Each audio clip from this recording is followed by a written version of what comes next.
Hi, everyone. It is my privilege today to have as my guest on Ask the Experts, Mr. Jim Rogers.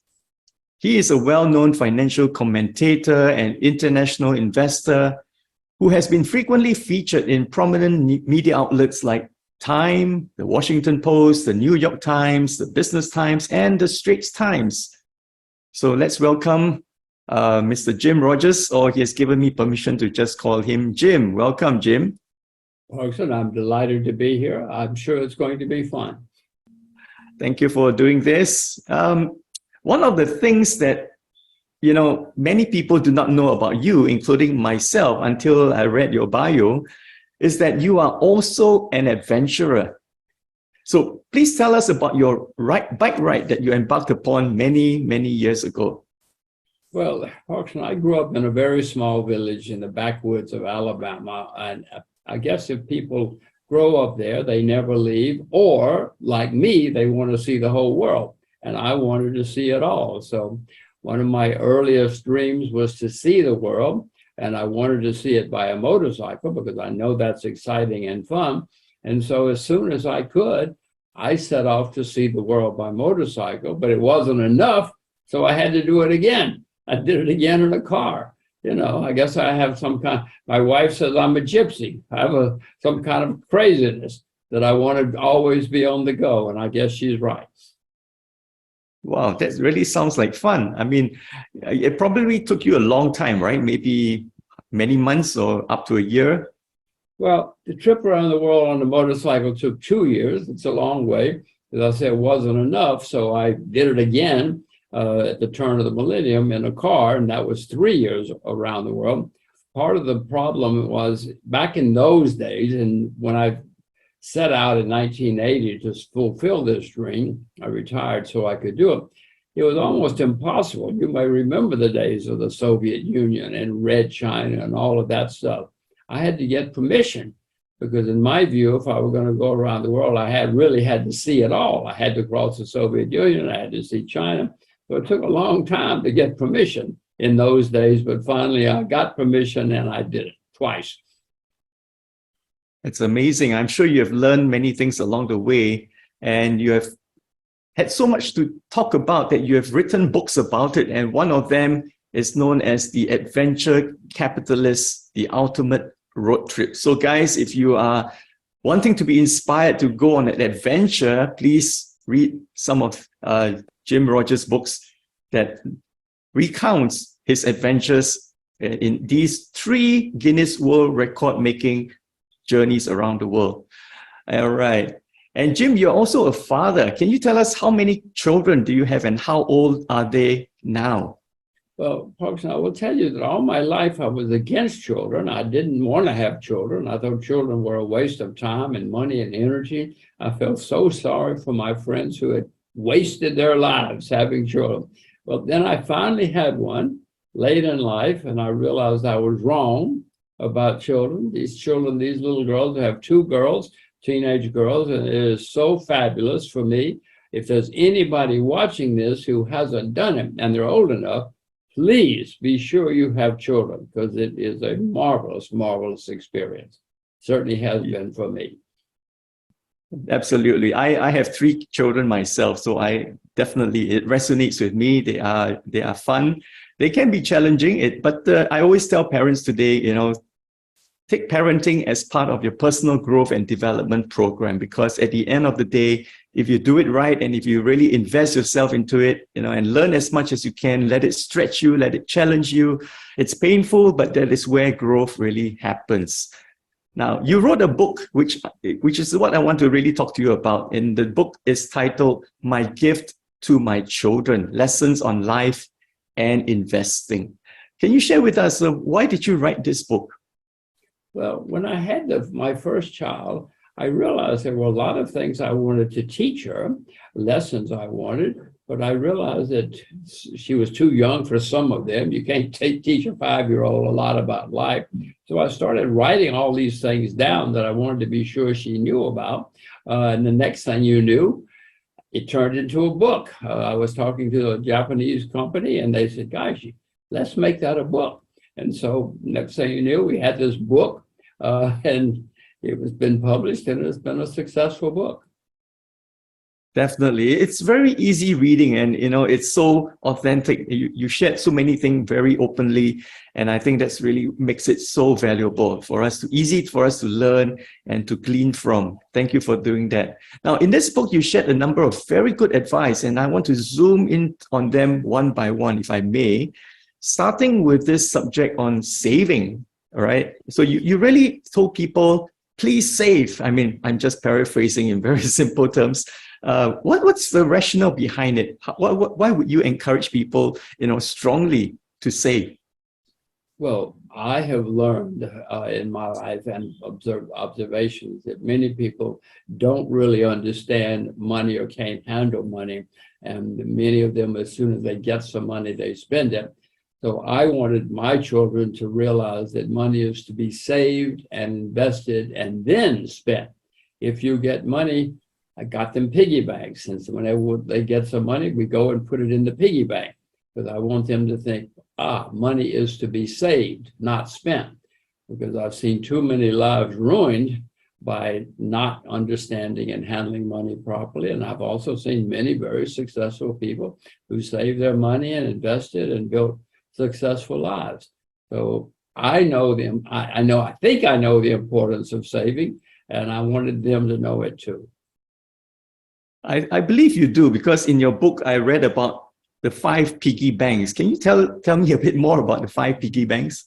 Well, I've got piggy banks because we travel or we live in different places, and I wanted them to realize all money is to be saved. I wanted them to know that there's different kind of money. I wasn't trying to teach them to be currency speculators or something. I just wanted them to know that, yes, there is money, but different kinds of money, but all of it is to be saved and is to be used wisely. I don't think they're going to grow up to be currency speculators, but I do want them to know that all money is to be saved. Well, let's move on to work ethics. I really like something you shared in the book, that came from your father. This is what your father told you, that you can always find something to do. Can you elaborate on that? What did he mean by that, and why did he say that to you? Well, I was going off to one of my early jobs. I started working at early ages, always had jobs. And he, rightly so, he said, well, when you're there, you will see that some people will just sit around and do nothing when there's nothing to do, or they think there's nothing to do. And he said to me, that's not the way employees should be. That's not what owners want. They want somebody who gets things done. And he said to me, there is always something. If you just go dust the shelves, sweep the floor, there's always something that can be done wherever you are and wherever you're working. So if you don't know what you should do, find something to do and go do it. There's a lot to be done. And it so happened, it turns out that in one of my early jobs, one of my bosses told the other employees, look at that kid. I mean, he's always getting things done. I wish all of you would be like him. I didn't realize my father knew what he was talking about, but he did. Well, I think that's great advice. I mean, look out for things to do and not just sit and wait for somebody to instruct you or say, could you do this? Hey, have you done this? Right? But that kind of keeps you on your toes and being proactive and being useful at the same time. And I think you're right. Yeah, employers would prefer to have such a worker rather than someone who has to be supervised and instructed all the time. Well, all right. I learned that being a self-starter was a good thing. I've tried to be a self-starter always. And I think it's also, an attitude that nothing is beneath you, right? I mean, yeah, as you say, dusting the shelf, right? For some people, you might say, well, that's not my job. The company has employed someone else to do that. So let that person do it. There is no such thing as, for me anyway, that's not my job. Everything is my job. And that's what my father tried to teach me and did teach me from the very beginning. Now, another part of the book, you talked about learning, but particularly 3 things. The first is history, the second is philosophy, and the third is language. What do you see is the advantage or benefits of learning history? Well, history will teach you that everything is always changing, and that many things have happened before and they happen again. Yes, history doesn't repeat itself, but one person once said history does rhyme. And the more you understand about history, the more you will understand about the world, about where you are and where the world is probably going. And it certainly teaches you that everything you think is wrong because it's going to change in the next few years. I mean, you can pick any year you want in history, 1900. Everything that people thought in 1900 was wrong 15 years later.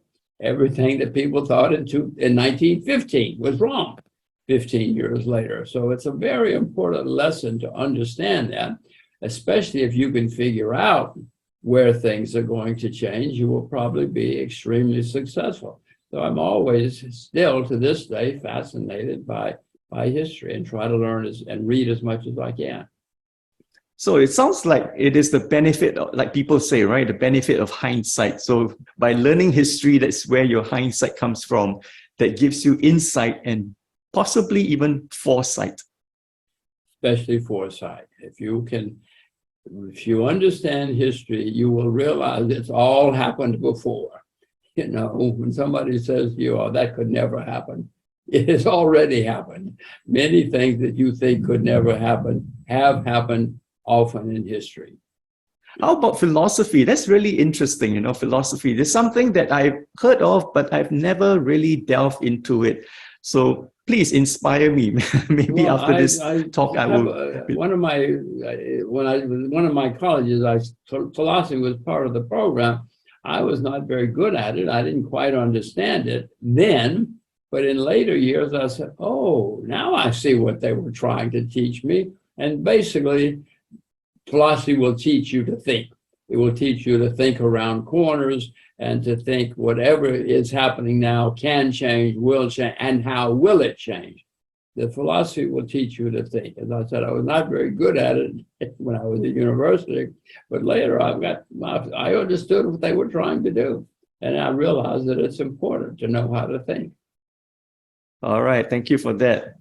Now, how about language? You specifically narrowed down to, the Chinese language. So how important is language, knowing, a second, maybe even third language? Well, I have traveled a lot in my life, and I know that you have the ability to communicate with people. You're going to learn a lot more. You're going to be happier and more successful and have more fun. In my children's lifetime, the 21st century, in my view, Chinese Mandarin is going to be the most important language for them. I mean, they speak English, obviously, because they're my children. So I wanted them to grow up speaking English and Mandarin like natives. Obviously, the more languages, the better. But in my view, well, at least speak two really well, and it will open a lot of doors for you in life. And it certainly has for my daughters. Okay, finally, because you're an international investor, we cannot have this conversation without talking about investing. What was your advice? Do you have any kind of cardinal rules when it comes to investing, and what are they? Well, the first, I guess, is don't listen to hot tips. Everybody wants a hot tip. Everybody wants to be rich this week. I want to be rich this week too, but I have learned, Parcsen, that hot tips will ruin you. Please do not invest in things unless you yourself know a lot about them. Everybody watching this knows a lot about something, whether it's fashion or cars or something. So if you stay with what you know, that's how you will be a successful investor. I mean, if you only have 20 investments in your life, make sure they're good investments. And the way you will do that is you stay with what you know. I mean, some people will say, wait a minute, that's boring. You want to be successful? Be boring. Be boring and invest in what you know. Don't listen to hot tips. If I told you something to invest in and you bought it and it went up, you wouldn't know what to do because you don't know why you bought it. If it went down, you'd say, it's that guy, Jim Rogers. It's his fault. He doesn't know what he's talking about. But again, you wouldn't know what to do if it goes down because you don't know why you bought it in the first place. So if you stay with what you know, you're much, much, much more likely to be a successful investor. As a father, and for fathers out there, what would you say to these fathers? How would you advise or guide them, about teaching their children about investments? And what is the minimum age, to begin this? Well, I told you I first wanted them to know about money, to know that money should be saved and ultimately invested. That's the first lesson. It gives people a discipline. Don't just get money and spend it and then spend some more. That will not help you in the long run. As far as teaching them, I have learned that when people really are interested in something, they're much more likely to be successful at it, and they will most likely learn a lot more. So in my case, I have waited for my children. If they ever come to me and said, oh, let's talk about investing, then I'll know that the time is right. That's when I should really start teaching them. But if I say to them, let's learn about football, and they don't care about football, it's not going to be a very successful venture. I'm waiting for them to get their own enthusiasm and their own interest, and then I hope I can teach them what I know. So today we have talked about a number of subjects. We have talked about savings, about work ethics, about learning history, philosophy, language, and finally about investment. Well, once again, Jim, thank you very much for taking the time to spend with me and to talk about these things. All the best to you in your future endeavors. And will you be taking another round the world trip? Well, Parcsen, it's been fun. I hope we can do it again sometime.